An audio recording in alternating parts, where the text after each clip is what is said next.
Angels, archangels, and ascended masters, ancestors, saints, and spirit guides, Father, Son, and Holy Spirit, I call upon you to give me clear, concise, divine guidance that serves mine and your chosen's highest good. Be it so, and I give thanks that it is so.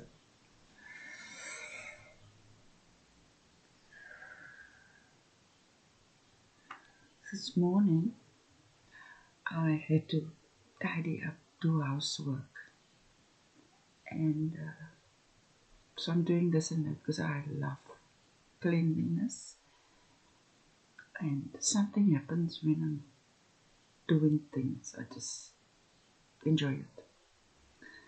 But anyway, I had to take out a notebook and a pen because I kept on getting these words. So, and yesterday, they just downloaded this.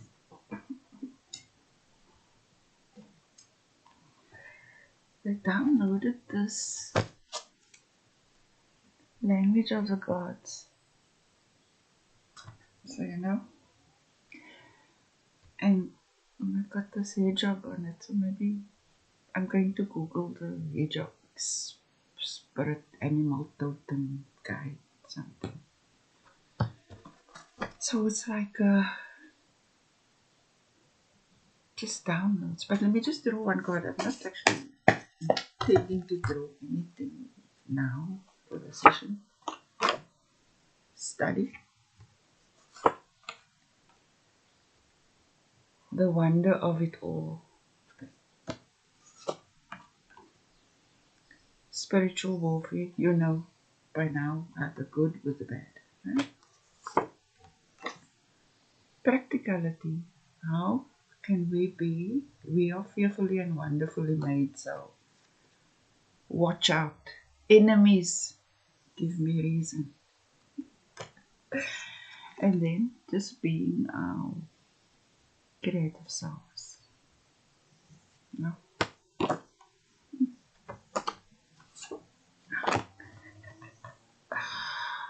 Excellent execution and interdependence, which is exactly the power share between the Most High, being in spirit, and your temple, welcoming spirit, to power share and execute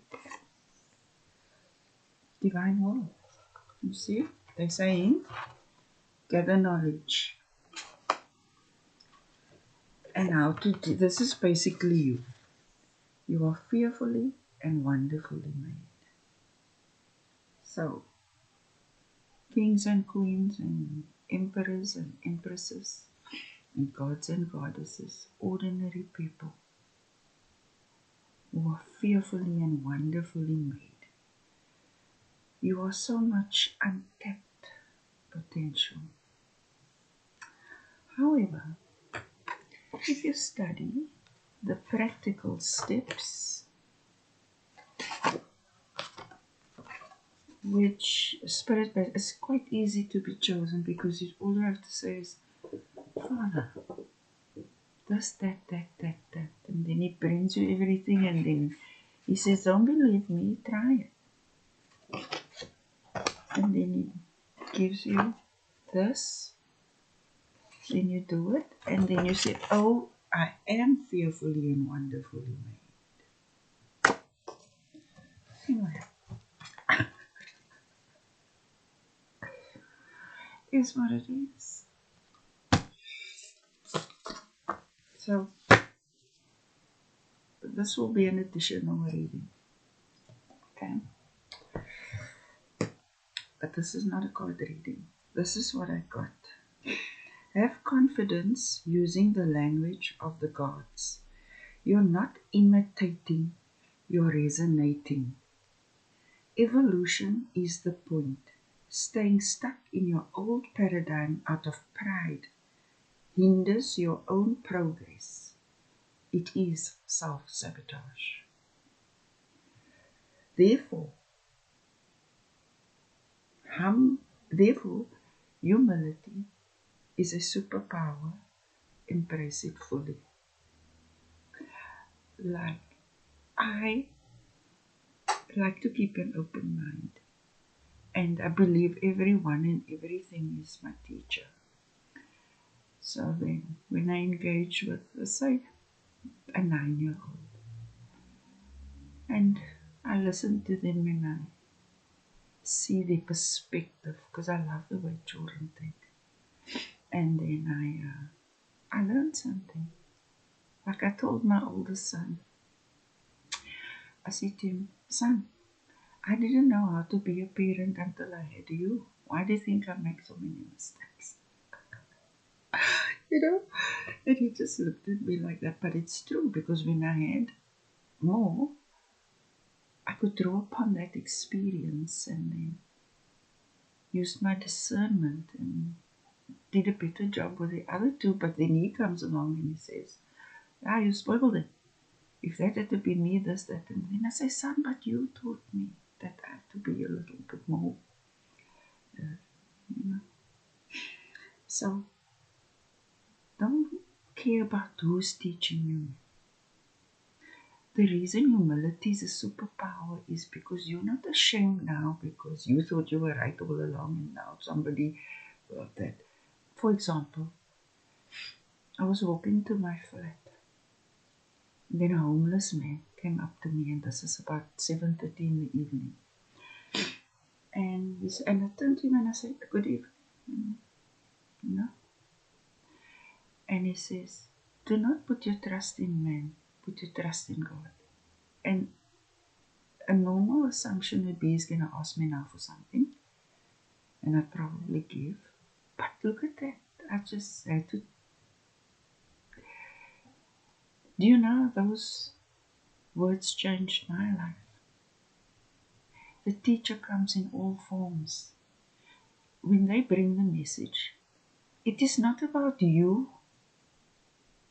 because you thought you had it all worked out. I always say, I'm growing into a bigger box, but I'm tired of these boxes. But that's how I used to feel.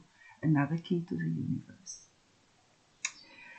So humility truly is a superpower, because when you're learning, you're not ashamed, you're actually thrilled. You're like, wow, who knew that works like this and like that? And, fascinating.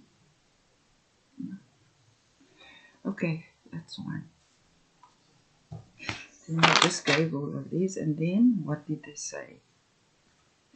They said, or the divine said, omnipotent, the Most High. The child of God is the Most High, the second. What about the others?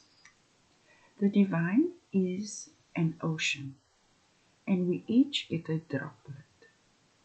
Within that droplet is the whole of the supreme divine. You, therefore, have the Most High all to yourself, proving the omnipotence, because all others have the same access. Though alright, because all others have the same access to the divine, though they have free will to choose to share this life experience with the Most High as a partnership, or just live your own life from your ego, and that's okay too. Perhaps you'll ascend in your next lifetime. Stages and phases. But what that made me realize is explaining omnipotence of God. So the ocean and the droplet of the ocean is a thing I've been thinking about like for probably decades. But now this came through today that explains omnipotence. Why the Father can be with me and you and you and you and you, and I can tell him this, that, and you can say that and that, and all these things happen. That's why he has a divine plan, because he's a combination of the droplets and he has the overview, the higher perspective. So we are just cogs, part of the body of the Most High. So, as for those who are absolutely consciously aware of who they are, how wonderfully they are made, the Supreme loves experiencing this journey with you. No low frequencies may exist in the presence of the Most High. How amazing is that? Interdependence, fearfully and wonderfully made.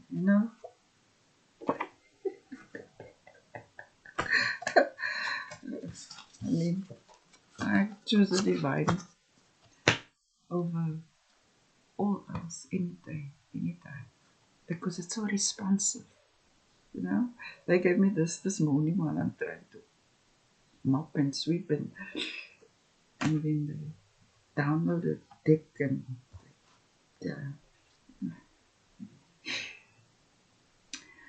this one, a chosen one, is very intelligent, but hides this from others.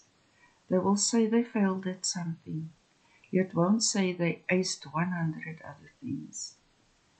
They will make fun of their failure, but will not reveal their success. When others say you're always busy, you say I'm slow, long. I remember my high school friends saying, you always say that you didn't study yet. I'm like, but I didn't. I just remember the class, teacher, what was going on, what happened, what we spoke about, etc. And then I remember. A chosen one will teach techniques to evil ones and encourage their use thereof. Well, that is to see which decisions they will make so that you can gauge their character correctly. Chosen ones' enemies truly are their footstools. I can assure you that for some reason I have many enemies which I came to realize late in life, because I wasn't focused on them. I was focused on what interested me. And truly, they served me.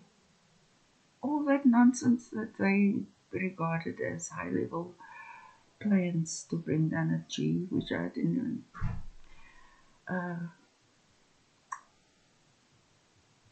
Were amazing tools. What can I say? Only my sisters broke my heart. No one else.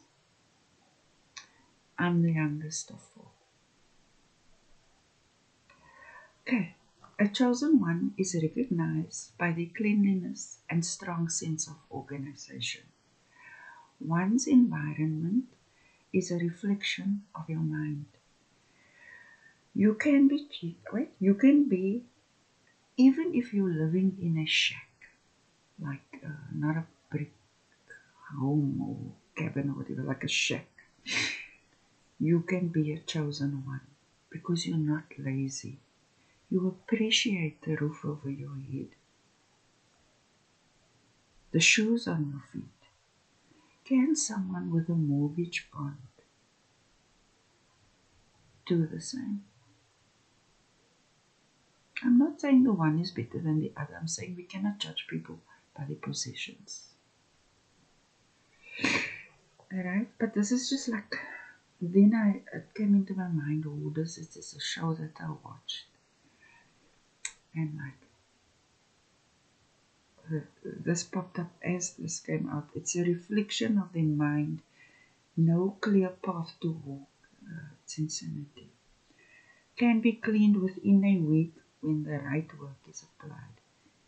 So that immediately made me think that, faulty conditioning and dysfunction and whatever, if we get in the right cleaning crew, clear-mindedness, dumping unwanted goods,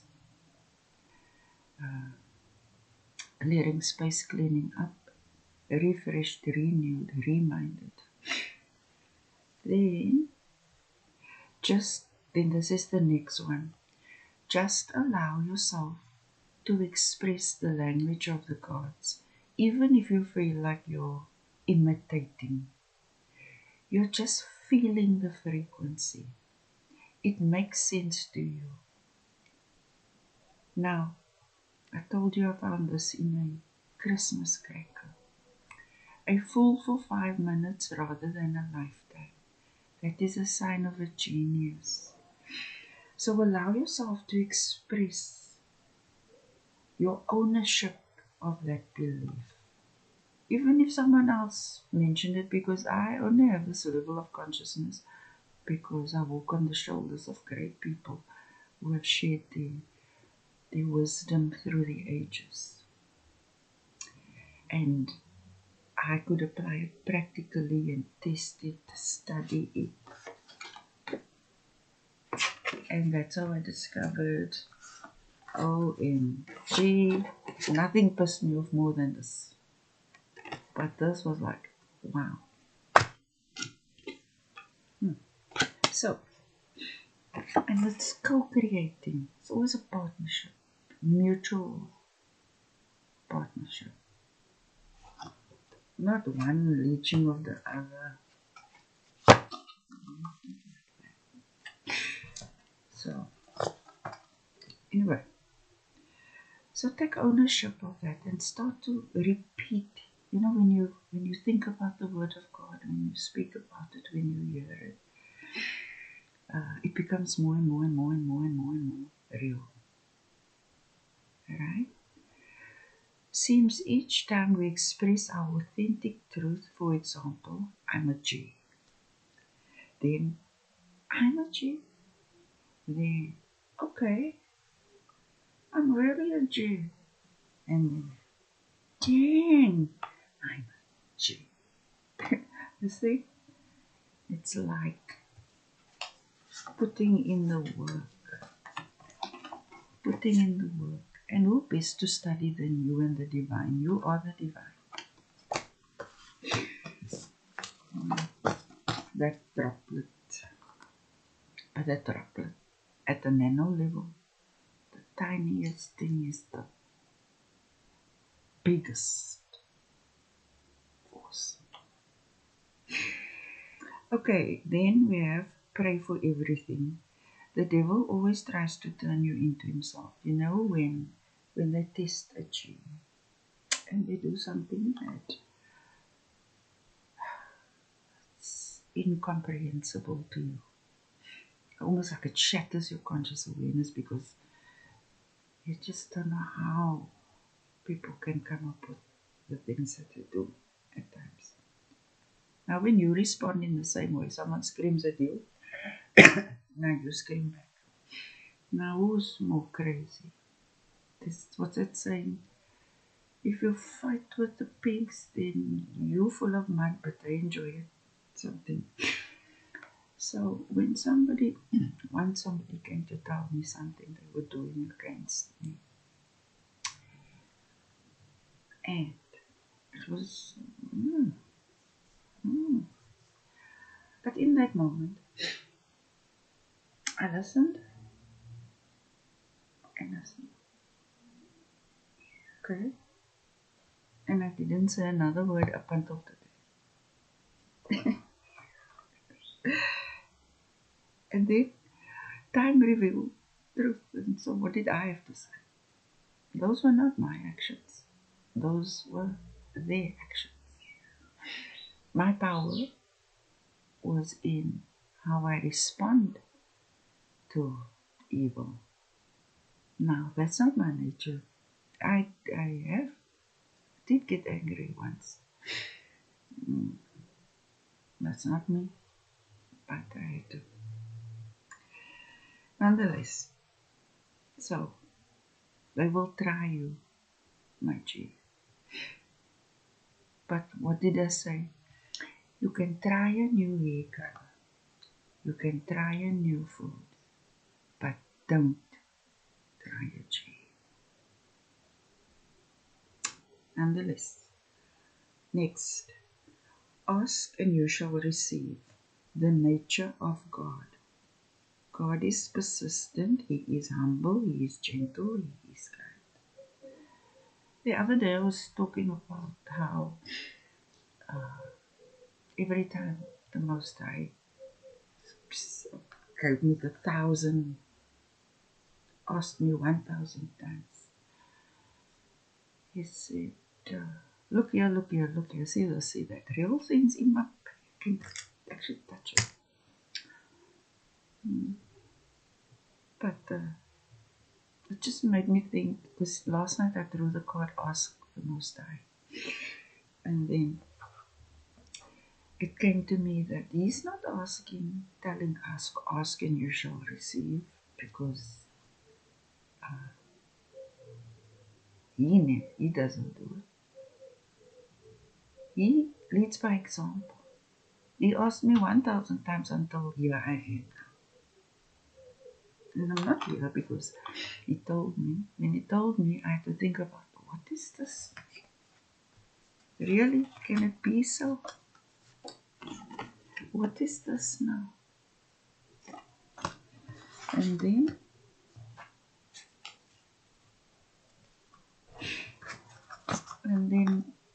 now I said the other day, God is intelligent, therefore intelligence is godly, therefore you are intelligent and godly.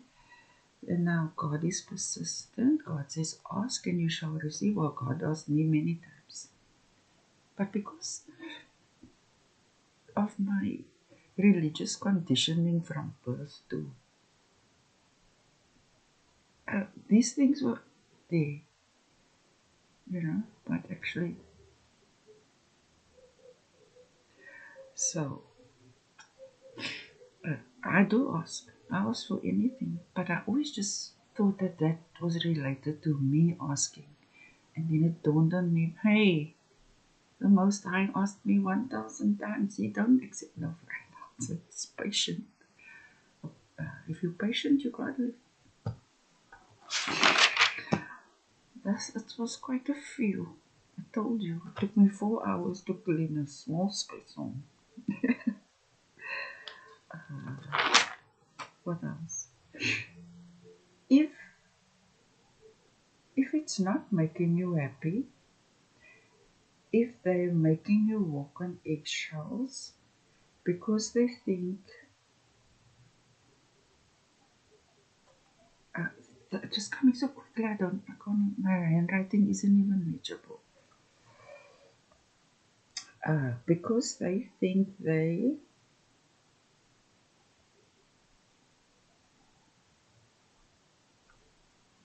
a mystery, a mystery of faith.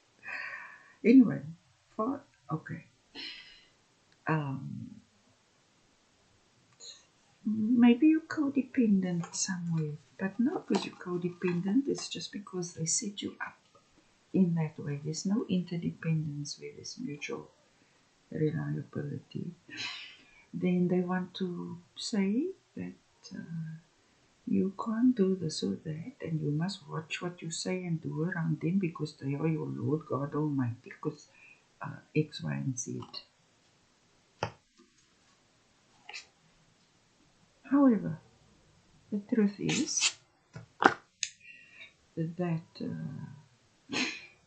God is your rock, your strength, your shield, your protector, your provider. So if you say, now I've had enough of this drama, because we create best when we're happy, then we in our full divine power, because it just it divines. Then I say, Father, make a way for me in the wilderness and rivers in the desert. I just want to show someone something quickly. When they try to make us think that we need them to be then they trespassing on our divinity. You see, they've got nothing to do with humility now. This got to do with infringement of free will. And thinking just because you gave me an apple now, I should be obedient to you and that you are not the Lord my God. Now, what kind of mentality will think that a G must submit to a B?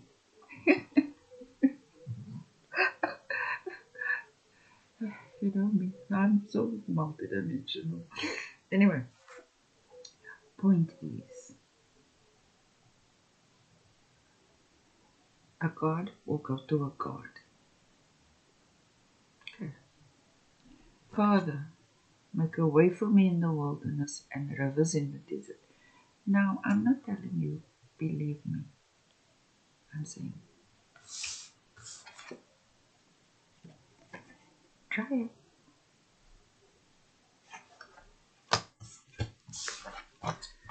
Is that it? Oh, now you see, Jesus, the Pharisees said to Jesus, they condemned him or persecuted him because he drank wine. He was a wine bibber. And then they condemned John the Baptist because he was a teetotaler. Now,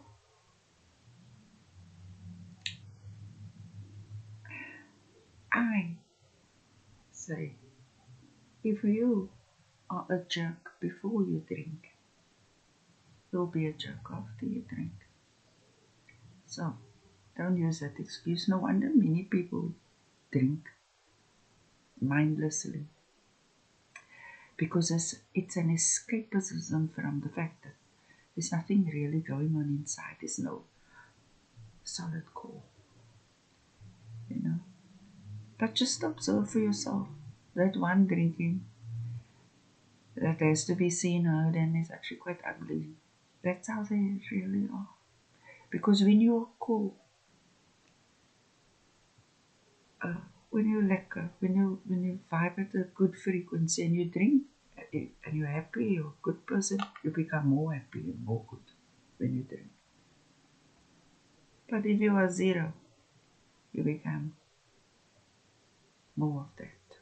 So that's just what they say. Then another thing is, on that point, nothing that goes into you can defile you. Only that which comes from you can defile you. You have to take full responsibility and accountability for everything that has ever come from you. Okay. But if you want to drink, you may, but moderation is always key. If you want to do what you don't want to drink, that's also good. Personally, I don't like anything that can steal my consciousness. I like to be aware at all times. Okay, then everyone is meant to have abundance because God is saying, it's almost like we're getting to know the nature of God. God is saying, how can I be omnipotent and my people are poor? All the gold is mine, all the silver is mine. Think about that.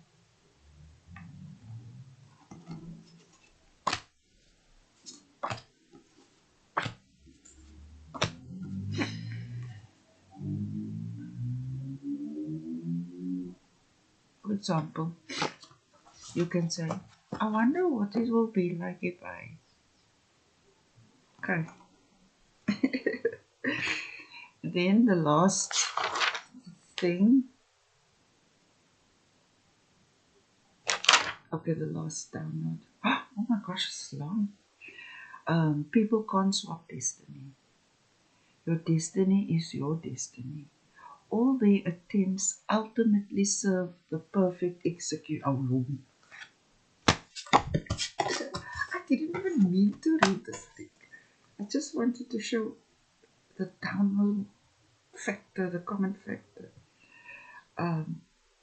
People can't destiny swap. Your destiny is your destiny. All their attempts ultimately serve the perfect execution of divine will. That's why we prove the Most High.